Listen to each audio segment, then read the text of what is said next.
আসসালামু আলাইকুম প্রিয় শিক্ষার্থীবৃন্দ, আজকে ক্লাস হবে অনার্স দ্বিতীয় বর্ষ physical chemistry 2 chapter number 3 class number 2।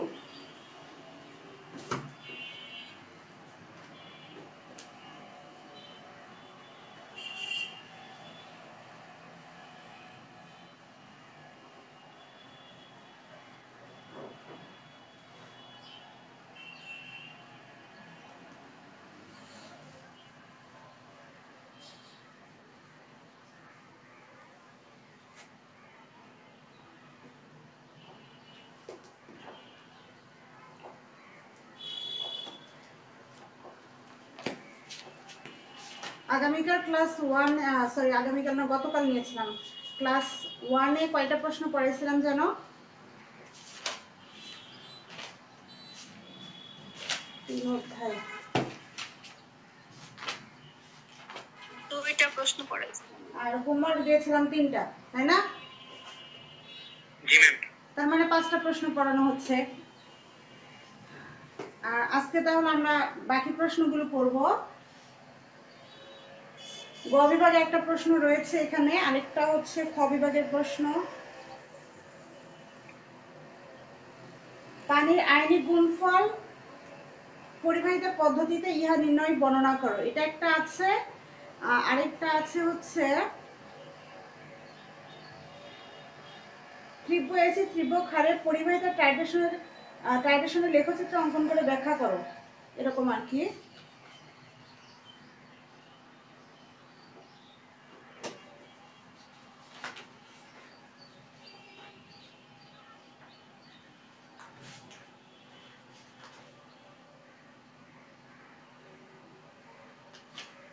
আচ্ছা দেখো তো, এই প্রশ্নটা কি তোমাদের সাজেশনে আছে? পরিবাহিতা মাপনের সাহায্যে দুর্বল অ্যাসিডের বিয়োজন ধ্রুবক নির্ণয় করো। এটা একটু দেখো তো তোমরা। জি ম্যাম আছে। তাহলে ওইটা আছে, আর এটাও আছে কি? তীব্র অ্যাসিড তীব্র ক্ষারে পরিবাহিত টাইট্রেশনের লেখচিত্র ব্যাখ্যা করো। রেনের সাথে তো নাই। হ্যাঁ, ম্যাম ব্যতিক্রমে আছে। সাথে তো নাই। একজন করে কথা বলে, আমি শুনতে পাচ্ছি না। আছে, ব্যতিক্রমে আছে তো। তীব্র অ্যাসিড ও তীব্র ক্ষারে পরিবাহিত টাইট্রেশনের লেখচিত্র ব্যাখ্যা করো। কত সালে আসছে এটা? এটা 2018, 17, 12, 10। আচ্ছা 17, 18, 12, 10, ঠিক আছে। আচ্ছা এখন দেখো, এটা দেখো, পানির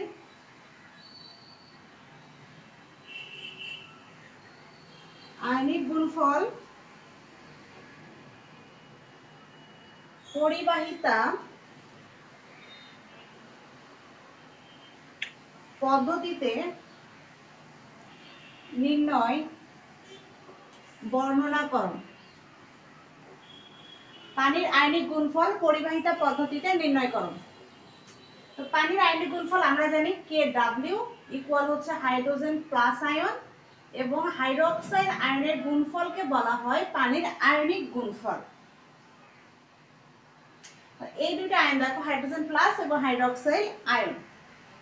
বিশুদ্ধ পানিতে সাপোজ মনে করো আমি একটা বিকার নিলাম, এখানে যে পানিগুলো রয়েছে এগুলো বিশুদ্ধ পানি।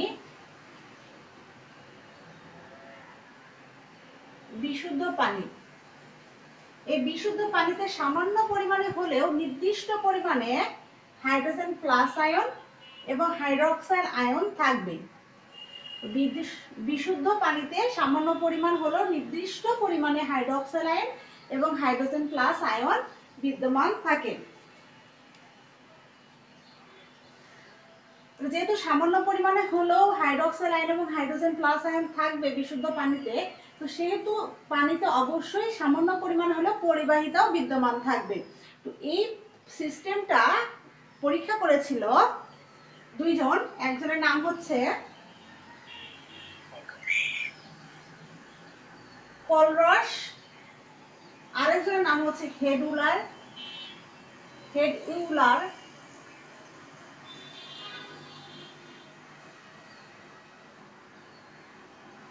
হ্রাসকৃত চাপ 48 বার 0.043 into 10 inverse 6,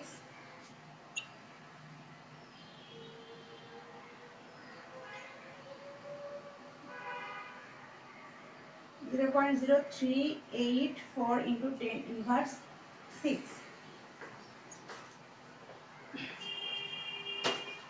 তাহলে এখন দেখো, আমি ফার্স্টে একটা বিকারে তোমাদের বিশুদ্ধ পানি দেখালাম। তো বিশুদ্ধ পানিতে সামান্য পরিমাণ হলেও নির্দিষ্ট পরিমাণে হাইড্রোক্সাইড আয়ন এবং হাইড্রোজেন প্লাস আয়ন থাকবে। যেহেতু সামান্য পরিমাণে হলেও এই দুটি আয়ন বিশুদ্ধ পানিতে বিদ্যমান থাকে, তাই মনে করা হয় যে পানিতে সামান্য পরিমাণ হলেও পরিবাহিতাও বিদ্যমান থাকবে। তো এই বিষয়টা দুইজন বিজ্ঞানী, একজন কলরস আর একজন হেড ইউলার, হ্রাসকৃত চাপ প্রয়োগ করে 48 বার পাতিত পানি নিয়ে সেই পানির পরিবাহিতা পরীক্ষা করেন। তার মান দাঁড়ায় এই মানটা 0.043 into 10 inverse 6। তাহলে কি বললাম, এই যে সিস্টেমটা, বিশুদ্ধ পানিতে সামান্য পরিমাণ যদি আয়ন দুটি থাকে তাহলে সামান্য পরিমাণ পরিবাহিতাও থাকবে। এটা প্রথম পরীক্ষা করে কলরাস এবং হেডুলার। তারা 48 বার পাতিত পানিটা থেকে পরিবাহিতা মান বের করে 0.043 into 10 inverse 6। কিন্তু তারপরেও তাদের মনে সন্দেহ থেকে যায়। তখন তারা 291 কেলভিন তাপমাত্রায় 1 সেন্টিমিটার স্কয়ার এ আবার পরীক্ষা করে পরিবাহিতার মান পায় 0.0384 into 10 inverse 6। এটা গেল তার থিওরি। এরপর নিম্ন ঘনমাত্রায় হাইড্রোজেন আর হাইড্রোক্সাইড আয়নের মান দেন, তুল্য পরিবাহিতার মান তারা নির্ধারণ করে দেয়, সেটা এখন লিখবো। অতি নিম্ন তাপমাত্রায় জলীয় দ্রবণে হাইড্রোজেন প্লাস ও হাইড্রোক্সাইড আয়নের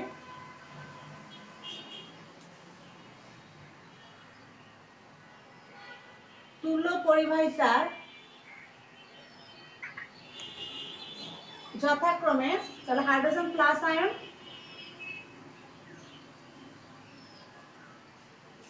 এর মান হচ্ছে 315 into 21 মোল পার সেন্টিমিটার স্কয়ার।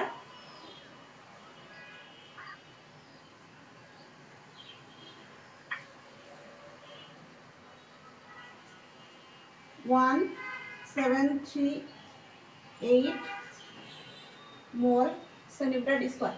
এখানে দেখো ল্যামডা ব্যবহার করা হয়েছে, তারপরে হাইড্রোজেন ল্যামডা হাইড্রোক্সাইড। এই ল্যামডাটা মূলত হচ্ছে যে প্রথমে বললাম দুইজন বিজ্ঞানী ছিল, একজন কোলরস আর একজন হচ্ছে হেডুলার। তো কোলরসের বিবৃতি, এটা কিন্তু তোমাদের ফিজিক্সে নাকি হচ্ছে ফিজিক্যাল কেমিস্ট্রিতে হয়তো বা ছিল কোলরসের বিবৃতি, নাহলে ফিজিক্সে তোমরা পাবে। ওখানে দেখবে যে কোলরস তার পরিবাহিতাটাকে ল্যামডা দ্বারা প্রকাশ করেছে। তো যেহেতু এখানেও সেই বিজ্ঞানী, তাই এখানে ল্যামডা দ্বারা পরিবাহিতাটাকে বোঝানো হয়েছে আর কি। তো এই দুইটা মান তারা দেয় নিম্ন তাপমাত্রায় তুল্য পরিবাহিতা।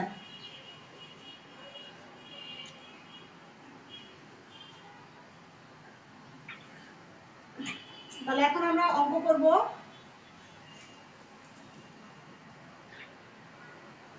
এক তুল্য হাইড্রোজেন প্লাস ও এক তুল্য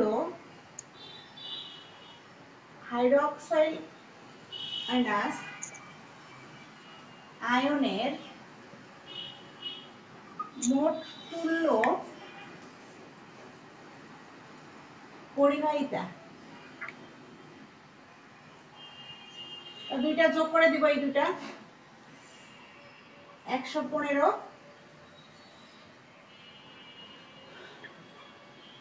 7318 যোগ করলে মান আসবে 4890 মোল পার সেন্টিমিটার স্কয়ার।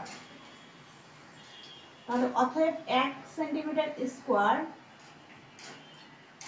পানিতে হাইড্রোজেন প্লাস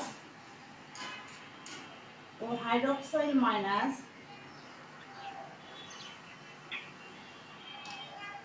আয়ন আছে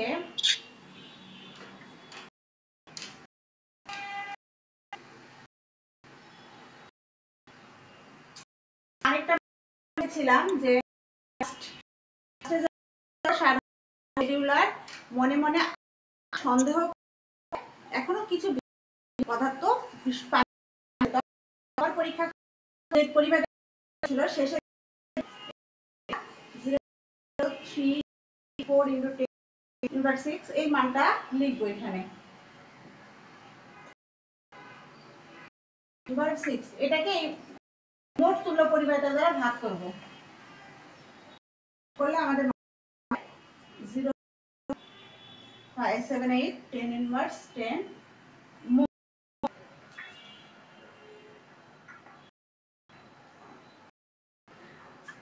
তো এতক্ষণ আমাদের হচ্ছে প্রত্যেকটা মান সেন্টিমিটার। এখন আমরা যদি ডেসি সেন্টিমিটার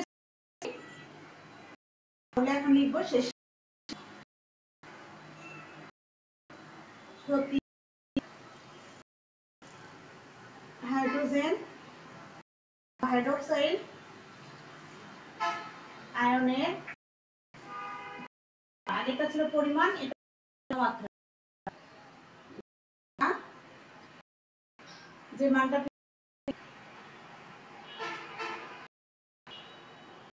7.8 ×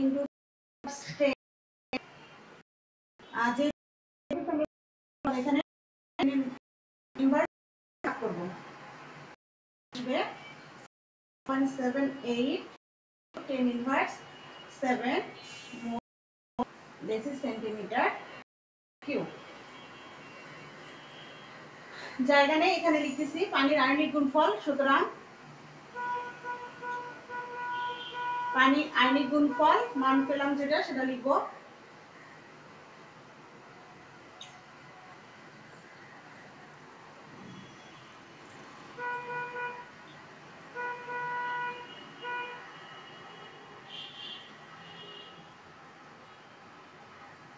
0.78 × 10⁻7 এর উপর স্কয়ার 0.61 × 10।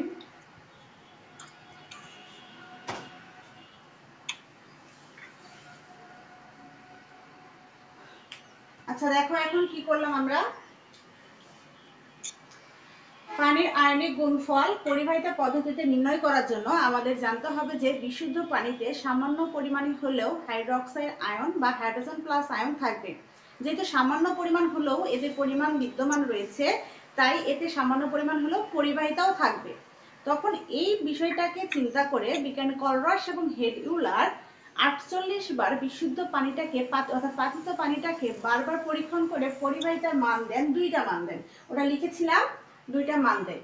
এরপর তাদের মনে আরো সন্দেহ থেকে যায় যে আমরা যে মানটুকু বের করলাম এটা সম্পূর্ণরূপে সঠিক নাও হতে পারে, কারণ এতে যদি ভেজাল পদার্থ থাকে তাহলে হয়তো মানটা চেঞ্জ হবে। তখন তারা পুনরায় 291 কেলভিন তাপমাত্রায় 1 সেন্টিমিটারে আবার হচ্ছে পরীক্ষণ করে মান পেল তুল্য পরিবাহিতার মান 0.03 × 10⁻6।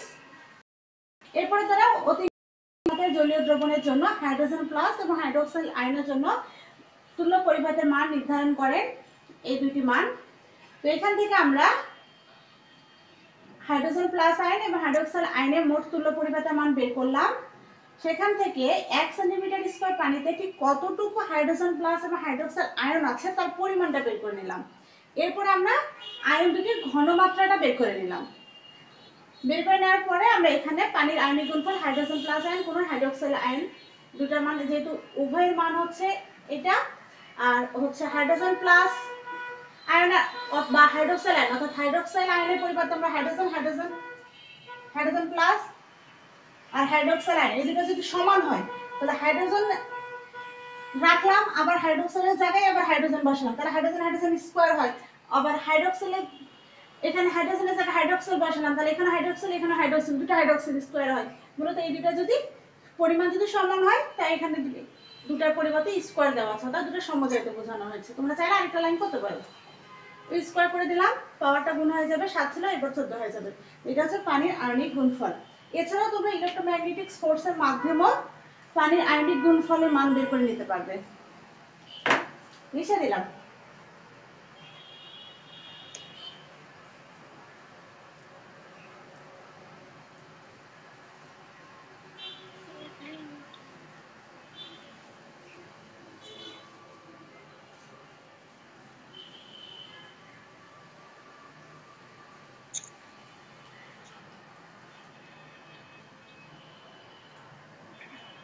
যারা ক্লাস করবে না তাদের একটু মিউট করতে বলেন না, ওদের প্রোফাইলটা শুধু সামনে চলে আসছে।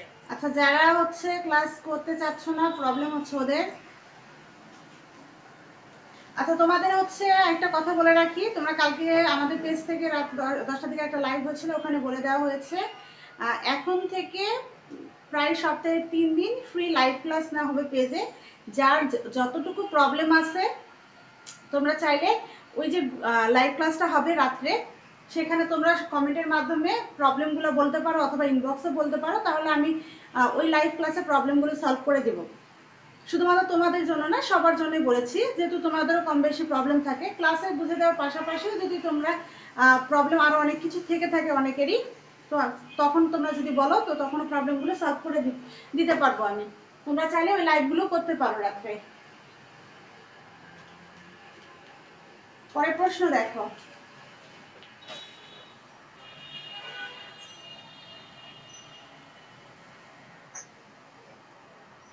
পরিবাহিতা মাপনের সাহায্যে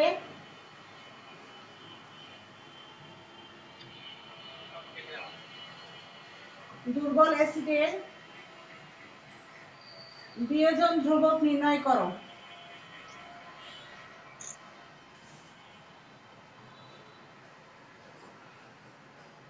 আমি ভাষা কিছু লিখলাম না, ভাষা সাজেশনে বা বই দেওয়া আছে, দেখো। মনে করি এইচ একটি মৃদু অ্যাসিড, এর বিয়োজন ধ্রুবক নির্ণয় করতে হবে। বিয়োজন ধ্রুবক বলতে কে এ, এটা বিয়োজিত হয়ে হাইড্রোজেন প্লাস আর হচ্ছে এ মাইনাস আয়নে পরিণত হবে। সম্পূর্ণ কথাটা ধরে নিচ্ছি। মনে করি এখানে এইচ এ একটি মৃদু অ্যাসিড, এর বিয়োজন ধ্রুবক কে নির্ণয় করতে হবে। মনে করি এইচ এর বিয়োজন নিম্নলিখিতভাবে সাম্য প্রতিষ্ঠিত হয়। এটা ধরে নিচ্ছি 1 মাইনাস আলফা আলফা আলফা সাম্যাবস্থায়। এখানে আলফা হচ্ছে বিয়োজন মাত্রা,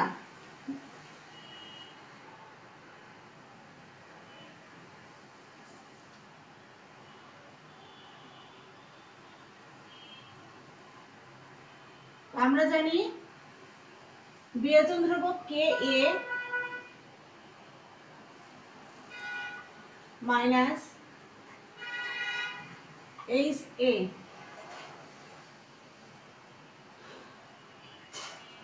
এখানে কিছু মান বের করে নেই। মোলার ঘনমাত্রা যদি সি হয় তাহলে হাইড্রোজেন আলফা সি, আর এর ক্ষেত্রে মান হবে আলফা সি। এইচ এর মান হবে 1 মাইনাস আলফা সি। তাহলে প্রথমে আমরা লিখব, মনে করি এইচ এ একটি মৃদু অ্যাসিড, যার বিয়োজন ধ্রুবকের মান বের করতে হবে। সাম্যাবস্থায় এইচ এ অ্যাসিডটি নিম্নলিখিতভাবে সাম্যাবস্থায় থাকে। দেন তারপর বিক্রিয়াটা দেব। এরপরে আমরা লিখব এখানে আলফা হচ্ছে এইচ এ অ্যাসিডের বিয়োজন মাত্রা। আমরা জানি বিয়োজন ধ্রুবক কে এ ইকুয়াল, এই সূত্রটা লিখব।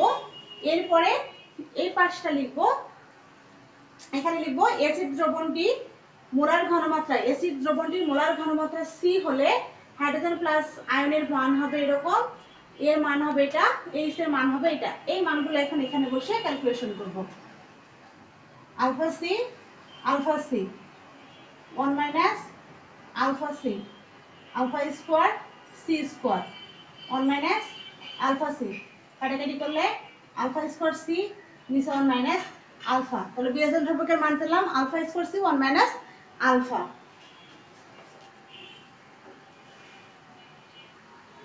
এখন আমরা জানি আবার হচ্ছে বিয়োজন মাত্রা আলফার আরেকটা মান রয়েছে,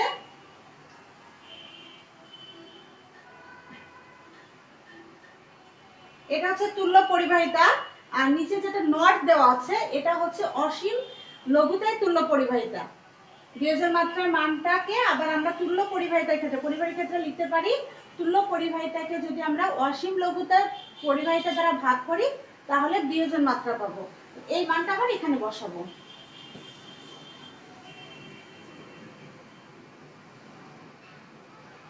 square C 1 minus V not,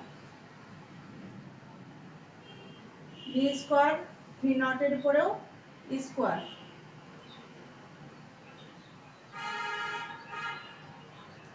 আর এরপরে হচ্ছে এটা ভিনাস, সরি, পরিবাহিতা।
তাহলে দেখো লাস্ট মান আমাদের এরকম দাঁড়াবে।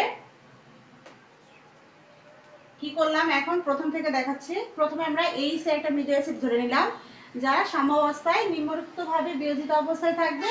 এখন এই অ্যাসিডের বিয়োজন ধ্রুবক কে এর মানটা বের করে নিতে হবে। তো আমরা জানি বিয়োজন ধ্রুবক কে ইকুয়াল উৎপাদের গুণফলকে বিক্রিয়কের মান দ্বারা ভাগ করতে হবে।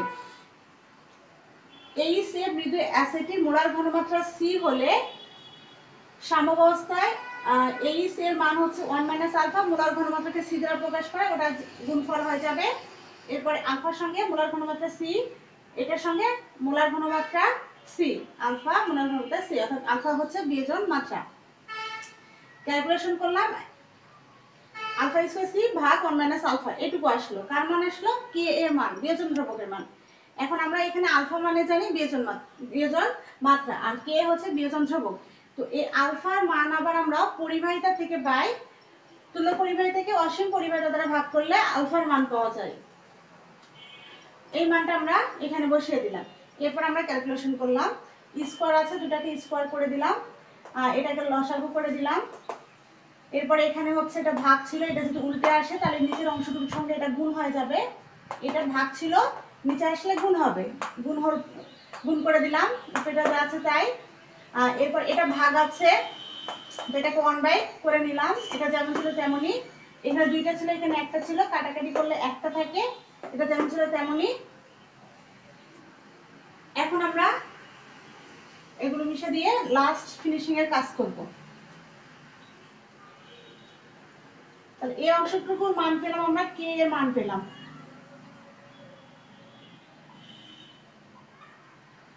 এখন আড়াআড়ি গুণ করে দাও।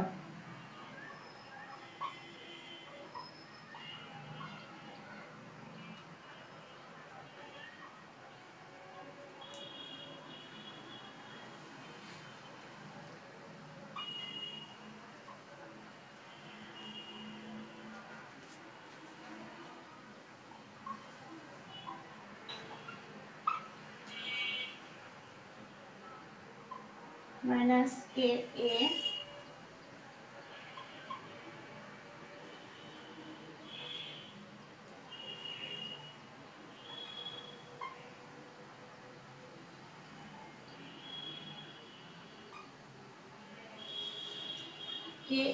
ভি নট স্কোয়ার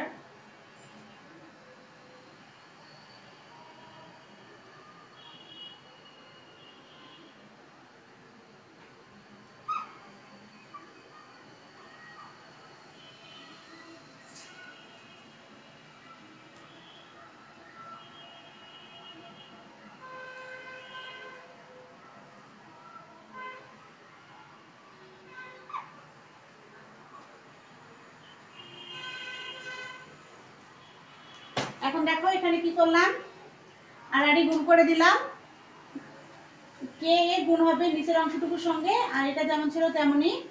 এরপরে এটাকে গুণ করে দিলাম, কে এ গুণ হবে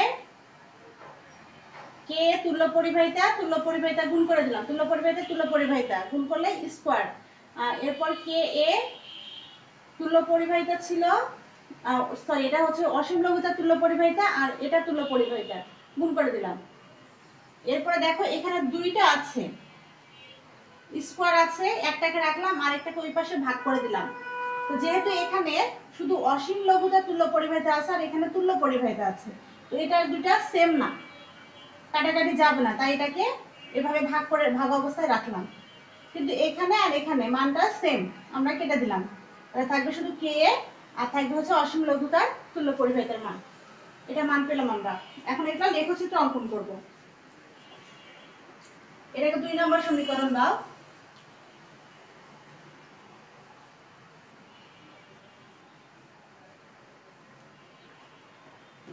ম্যাম এটুকু স্পষ্ট করে লিখে দেন, এটুকু বোঝা যায় না।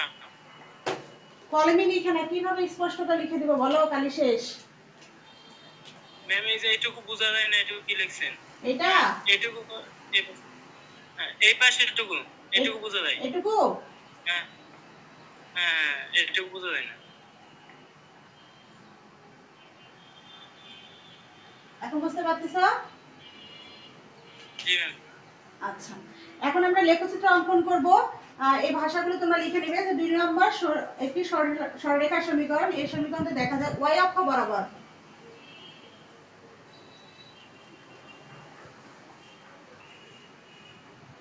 আর x অক্ষ বরাবর স্থাপন করলে, লেখচিত্র অঙ্কন করলে যে সরলরেখা পাওয়া যায় তার ছেদক হবে y অক্ষ বরাবর,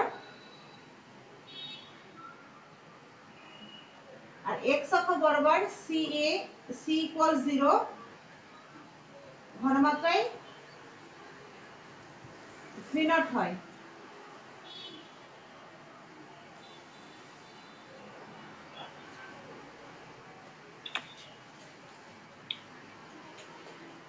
তাহলে দেখো 2 নম্বর যে সমীকরণটা পেলাম, ওই সমীকরণ হতে বলা হয়েছে যদি আমরা x অক্ষ বরাবর 1 তুল্য পরিবাহিতা এবং y অক্ষ বরাবর তুল্য পরিবাহিতা আর মোলার ঘনমাত্রার গুণফল বসিয়ে দেই, তাহলে এর ছেদক পাবো কে এ অসীম লঘুতার তুল্য পরিবাহিতা। যে মানটুকু আমরা পেয়েছিলাম যে সমীকরণে, সেগুলো একটি ডিভাইড করে ভাগ করে দিয়েছি। x অক্ষ y অক্ষ বরাবর এটা ছেদক। এরপর এখানে বলে দিয়েছে যে x অক্ষে যদি মোলার ঘনমাত্রার মান 0 হয় তাহলে 1 এটাকে আমি হচ্ছে তুল্য পরিবাহিতা মান যেটা আছে, এই তুল্য পরিবাহিতা মানটা তখন হয়ে যাবে অসীম লঘুতার তুল্য পরিবাহিতা, অর্থাৎ 1 অসীম লঘুতার মান। তাহলে আমরা 2 নম্বরের সমীকরণটা পেয়েছিলাম কে এ 1 এখন দেখো তো এখানে যদি আমরা এই থিওরিটা ফোকাস করি, কে এ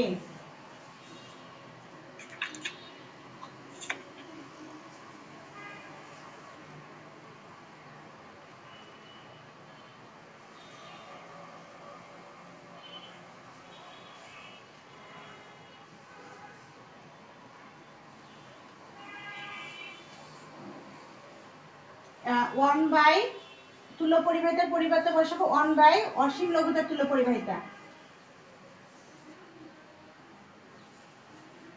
এখানে একটা এখানে একটা কেটে যাবে, তাহলে থাকবে কে এ অসীম লঘুতার তুল্য পরিবাহিতা মাইনাস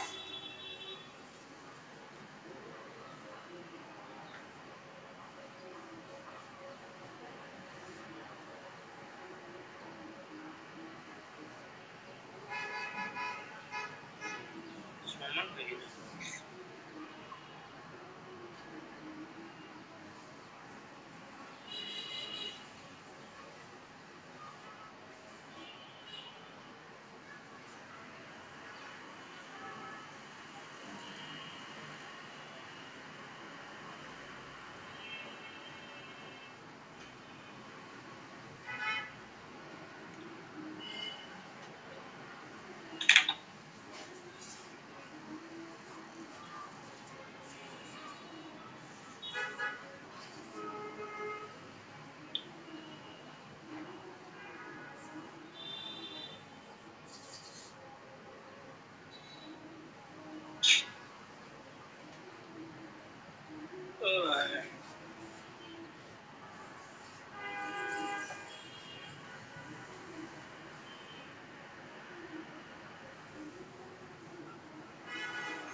x অক্ষ বরাবর ছেদক 1/0 y অক্ষ বরাবর এটা পূরণ করে এদিকে রাশি গুণফল করলে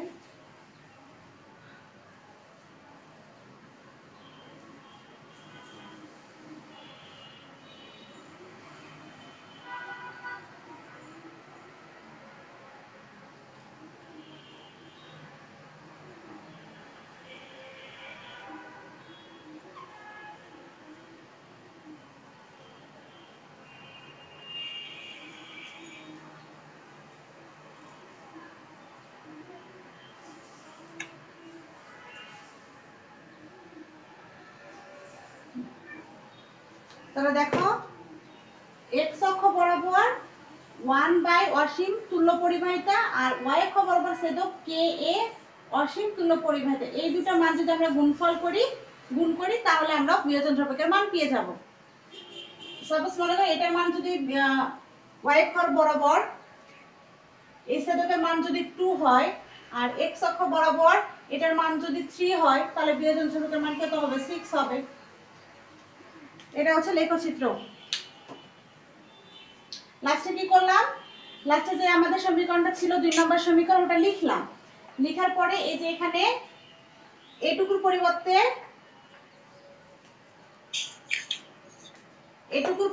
যে এটা মাইনাস ছিল এটা ওই পাশে পার করে দিলাম, তারপর এটুকুর পরিবর্তে মান বসালাম এটা, এরপর কাটাকাটি করে দিলাম, কাটাকাটি করলে মান আসবে এটা, এই পাশে গুণ ছিল এই পাশে চলে আসলে ভাগ হবে, দেন এখানে শুধু কে থাকবে এই পাশে, এটাই হচ্ছে বিয়োজন ধ্রুবক কে এর মান।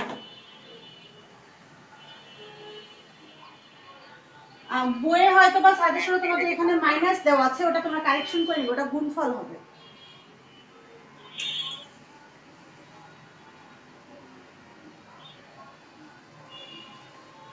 ম্যাম আপনি 2 এবং 3 কই থেকে পাইছেন? এটা আমি বুঝলাম না ম্যাম। কিসের 3? আমি ওইটা এমনি তোমাদের বুঝাইলাম, যদি এটার মান মনে করো 2, এটার মান যদি 3 হয় তাহলে গুণ করলে 6 হয়, তাহলে আমরা একটা বিয়োজন ধ্রুবকের মান পাচ্ছি। এগুলো তো মান আর তোমার দেওয়া নাই, তাই না? যদি মান দেওয়া থাকে তখন তো একটা বিয়োজন ধ্রুবকের মান পাবো। ওরা আসলে বোঝাতে চেয়েছে যে এই যে দুইটা মান আমরা এখানে পাচ্ছি, y অক্ষ বরাবর x অক্ষ বরাবর যে দুইটা ছেদক, এই ছেদক দুটার মান যদি প্রশ্নে দেওয়া থাকে তাহলে সেখান থেকে বিয়োজন ধ্রুবকের মান নির্ণয় করা সম্ভব। বুঝছো?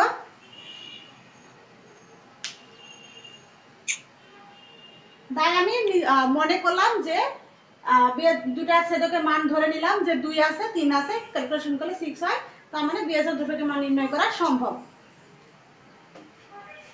তোমাদের ওটা লিখতে হবে না, 2 3 6 এটা লেখার দরকার নেই, ওটা এমনি তোমাদের বুঝালাম। যদি প্রশ্নে মান দেওয়া থাকে তাহলে অবশ্যই বিয়োজন ধ্রুবক নির্ণয় করা সম্ভব।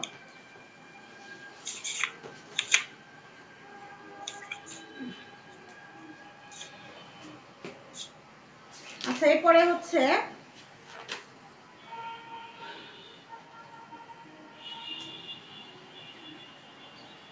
ত্রিভুজী ত্রিভুজাকারের পরিবাহিতা টাইটেশনের লেখচিত্র ব্যাখ্যা করে, এটা আছে। আর হচ্ছে ক্ষারীয় বাফার দ্রবণের ক্রিয়া কৌশল। বাফার দ্রবণের ক্রিয়া কৌশল তো সবাই পারো মোটামুটি, তো আমি ভাষা না লিখে দেখাচ্ছি। দেখো, আমি একটা ক্ষার নিলাম অ্যামোনিয়াম হাইড্রোক্সাইড, এটি আংশিক বিয়োজিত হয়ে অ্যামোনিয়াম প্লাস আয়ন এবং হাইড্রোক্সাইড আয়নে পরিণত হবে। তো আমরা বাফার দ্রবণের ক্রিয়া কৌশলে জানি, বাফার দ্রবণ বলতে বুঝি বাইরে থেকে কোনো অ্যাসিড বা ক্ষার যোগ করি না কেন, দ্রবণের পিএইচ এর মানে যদি কোনো পরিবর্তন না হয় তাহলে তাকে বলা হয় বাফার দ্রবণ। তাহলে অবশ্যই আমাদের বাহির থেকে একবার অ্যাসিড যোগ করব, একবার ক্ষার যোগ করব। সাপোজ মনে করো একটা বেঞ্চে তোমরা প্রতিদিন 4 জন বসো, তোমরা 4 জন বন্ধু বা বান্ধবী। এখন একটা ক্লাসে সবাই তো ক্লোজ ফ্রেন্ড হয় না, সবার সঙ্গে আমরা বেঞ্চ শেয়ার করি না। এখন প্রতিদিন তোমরা 4 জনই বসো প্রতিদিন, এখন হুট করে যদি বাইরে থেকে আরেকজন আসে বসতে চায়, তাহলে তোমাদের মনে একটা কি হবে যে ইস, ওর সঙ্গে আমার বনে না বা ভালো ফ্রেন্ডশিপ না, ওর সঙ্গে বসবো না, একটা ইতস্ত বোধ হয়। অথচ যদি 4 জন একদম যদি সেই রকম ফ্রেন্ড তোমরা বসো, তাহলে তোমাদের ঈদের দিন মনে হবে যে 4 জন একসঙ্গে বসছি, আনন্দ একটা কাজ করে। ঠিক সেই বিষয়টা এখানে দেখো। এখন আমি যদি বাহির থেকে সামান্য পরিমাণ অ্যাসিড যোগ করি, তো অ্যাসিড কি ত্যাগ করে? হাইড্রোজেন প্লাস আয়ন ত্যাগ করে। এই অ্যাসিড কার সঙ্গে বিক্রিয়া করবে? অবশ্যই এর সঙ্গে বিক্রিয়া করবে না, হাইড্রোজেন প্লাস। তাহলে বিক্রিয়া করবে কার সঙ্গে? হাইড্রোক্সাইড আয়নের সঙ্গে। বিক্রিয়া করে কি উৎপন্ন করবে? H2O, পানি উৎপন্ন করবে। তাহলে দেখো আমি যোগ করেছি কি? অ্যাসিড যোগ করেছি। কোথায় যোগ করেছি? ক্ষারে যোগ করেছি। তো ক্ষার আর অ্যাসিড তো বন্ধু না। অ্যাসিড অ্যাসিড হলে বন্ধু হতো, দুইজন বন্ধু না, ওদেরকে যদি জোর করে বসিয়ে দিতে চাই একটা ইতস্তত হবে। সেই থিওরিটাই এখানে। আমি যদি ক্ষারের সামান্য পরিমাণ অ্যাসিড যোগ করি তাহলে হাইড্রোজেন প্লাস আয়ন হাইড্রোক্সাইড আয়নের সঙ্গে বিক্রিয়া করে সামান্য পরিমাণ পানি উৎপন্ন করবে, ফলে অ্যামোনিয়াম হাইড্রোক্সাইড যে ক্ষার রয়েছে এর সাম্যাবস্থায় বিঘ্নত হবে। কিন্তু হাইড্রোক্সাইড পরিমাণ কম থাকার কারণে এখানে পিএইচ এর মানের কোনো পরিবর্তন হবে না। আবার যদি আমি এখন ক্ষার যোগ করি, তো এটা হচ্ছে বিয়োজিত হয়ে এরকম আয়নে পরিণত হবে। এখন যদি আমি ক্ষারীয় বাফার দ্রবণে সামান্য পরিমাণ ক্ষার যোগ করি, ক্ষার যোগ করলাম অ্যামোনিয়াম ক্লোরাইড। এই যে অ্যামোনিয়াম, এই যে অ্যামোনিয়াম, এই যে অ্যামোনিয়াম, মানে দুইজনেই বন্ধু, মানে এই যে চারজনে এখন বন্ধু বন্ধু বসবে। এখন তোমাদের মধ্যে কি আনন্দ কাজ করবে যে আমরা চারজনে এক বেঞ্চে বসছি, ক্ষারে ক্ষার যোগ করছি। তাহলে এদের সাম্যাবস্থা সামান্য পরিমাণ হলেও বিঘ্নত হবে না, কিন্তু এখানে অ্যামোনিয়াম প্লাস আয়নের পরিমাণ বেশি থাকার কারণে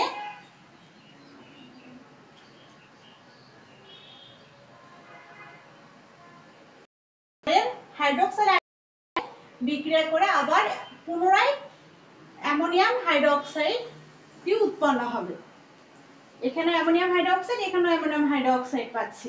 তাহলে অ্যামোনিয়াম হাইড্রোক্সাইডের সঙ্গে ক্ষার যোগ করার কারণে এটি আবার ক্ষারে হাইড্রোক্সাইড আয়নের সঙ্গে যুক্ত হয়ে পুনরায় অ্যামোনিয়াম হাইড্রোক্সাইডে পরিণত হবে। যেহেতু পুনরায় আবার তৈরি হচ্ছে, তাই এখানেও পিএইচ এর মানে কোনো পরিবর্তন হবে না। প্রথমটার ক্ষেত্রে লাসেতের নীতি অনুসারে বিক্রিয়াটি ডান দিকে পুনঃপ্রতিষ্ঠিত হবে, আর পরেরটার ক্ষেত্রে যখন ক্ষার যোগ করব তখন এটা বাম দিকে পুনঃপ্রতিষ্ঠিত হবে, ফলে পিএইচ এর মানে কোনো পরিবর্তন হবে না। এটা হচ্ছে ক্ষারীয় বাফার দ্রবণের ক্রিয়া কৌশল, তোমরা ভাষা অনুযায়ী লিখবে।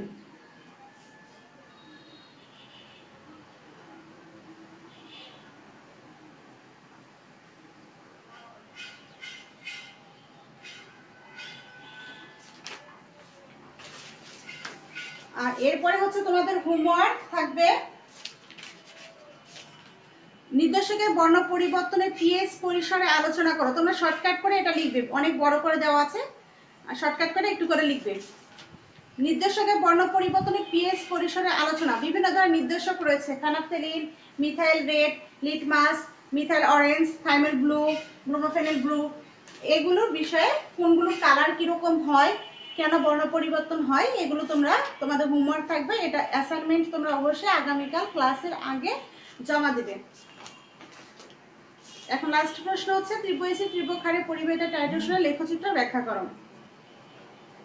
দেখো ত্রিভুজ অ্যাসিড বা ত্রিভুজ ক্ষার সম্পূর্ণরূপে বিয়োজিত হয় বলে এদের পরিবাহিতার মানও উচ্চ হয়ে থাকে। তো ধরা যাক হাইড্রোক্সাইড দ্রবণকে কস্টিক সোডা দ্বারা টাইট্রেশন করা হবে। এই Cl কে সোডিয়াম হাইড্রোক্সাইড দ্বারা টাইট্রেশন করব, তাহলে লবণ আর পানি উৎপন্ন হবে, অর্থাৎ এটা হয়ে যাবে প্রশমন বিক্রিয়া, লবণ এবং পানি উৎপন্ন হবে।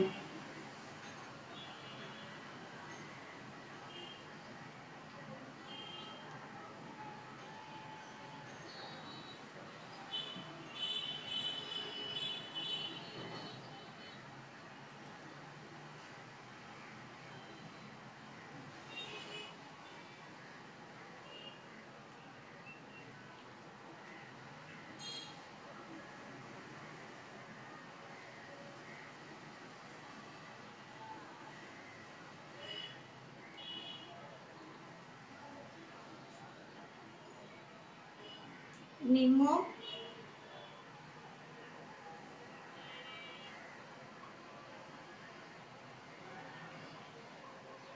উচ্চ।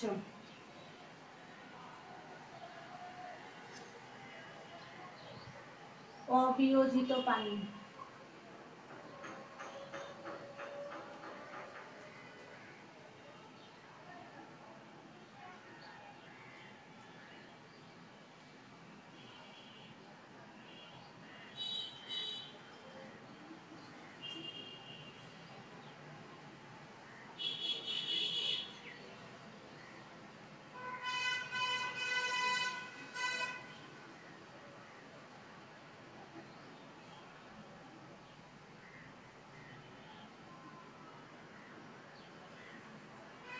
তুল্যবিন্দু ক্ষার দ্রবণের আয়তন পরিবাহিতা। তো দেখো তীব্র অ্যাসিড তীব্র ক্ষার, তো আমি এখানে একটা তীব্র অ্যাসিড নিলাম হাইড্রোক্লোরিক অ্যাসিড, একটা তীব্র ক্ষার নিলাম কস্টিক সোডা। তো আমরা জানি তীব্র অ্যাসিড তীব্র ক্ষার সম্পূর্ণরূপে বিক্রিয়ায় প্রশমিত হওয়ার কারণে এদের মানও তীব্র হয়। এখানে আর এখানে হাইড্রোজেন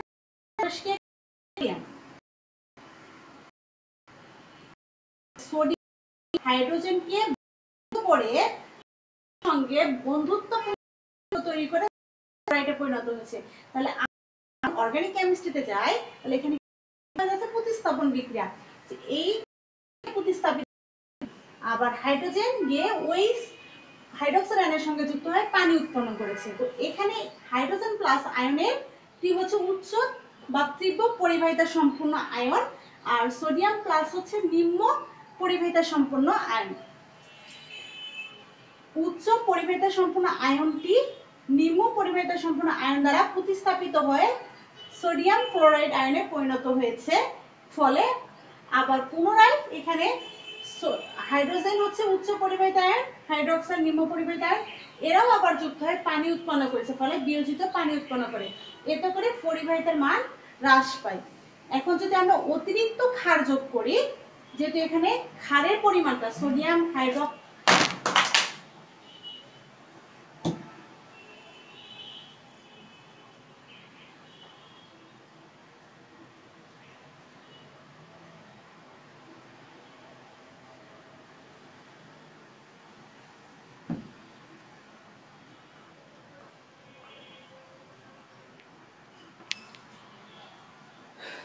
যেহেতু এখানে যে ক্ষারটা যোগ করেছি কস্টিক সোডা, এই ক্ষারের পরিমাণটা নিম্ন পরিবাহিতা সম্পূর্ণ, তো এখানে যদি আমরা অতিরিক্ত ক্ষার যোগ করি ফলে পরিবাহিতার মান আর হ্রাস হবে না, আস্তে আস্তে বৃদ্ধি পাবে। এইভাবে কয়েকবার যদি আমরা টাইট্রেশন করি, এই টাইট্রেশনের পার্টগুলো আমরা বারবার খাতায় লিখে রাখবো। এরপর ওই পার্টগুলো থেকে আমরা যোগ করে তুল্য, যেখানে একদম যে বিন্দুতে আমরা সম্পূর্ণভাবে টাইট্রেশনের পরিবর্তন পাবো, তখন কি আমরা সেই বিন্দুকে বলে দিব তুল্য বিন্দু পেয়ে গিয়েছি। এখানে হচ্ছে পরিবাহিতা আর ক্ষার দ্রবণ আয়তন থেকে আমরা তুল্য বিন্দু পেয়ে গেলাম। এটা হচ্ছে তীব্র অ্যাসিড তীব্র ক্ষারের পরিবাহিতা টাইট্রেশন। এই টাইট্রেশন অবশ্য তোমাদের হচ্ছে প্র্যাকটিক্যালে থাকবে, সেকেন্ড ইয়ারে যখন তোমরা প্র্যাকটিক্যাল করবে তখন প্র্যাকটিক্যালে টাইট্রেশন থাকবে। টাইট্রেশনটা এরকম একটা বুলেট থাকবে, আর এখানে নিচে একটা কনিক্যাল ফ্লাস্ক বা বিকার, এখানে আমরা হচ্ছে মূল দ্রবণটা থাকবে, আর এখান থেকে ফোটায় ফোটায় ফোটায় ফোটায়, যেমন এখানে যদি HCl থাকে তাহলে আমাদের ফোটায় ফোটায় কি পড়বে, কস্টিক সোডা পড়বে। তো ফোটায় ফোটায় কস্টিক সোডা HCl এর সঙ্গে মিশ্রিত হওয়ার সময়টুকু, যতটুকু টাইম লাগতেছে, কি কি পরিবর্তন হচ্ছে, কালার চেঞ্জ হচ্ছে কিনা, তুল্য, এই পুরো মানগুলো পার্ট একটার পর একটা একটা নির্দিষ্ট খাতায় লিখতে হয়। এরপর সেখান থেকে তুল্য বিন্দুর মান বা তুল্য বিন্দুর মান বের করতে হয়। এটা হচ্ছে পরিবাহিতা মাত্রিক টাইট্রেশন। যখন তোমরা প্র্যাকটিক্যাল করবে তোমরা সম্পূর্ণভাবে বুঝতে পারবে এটা।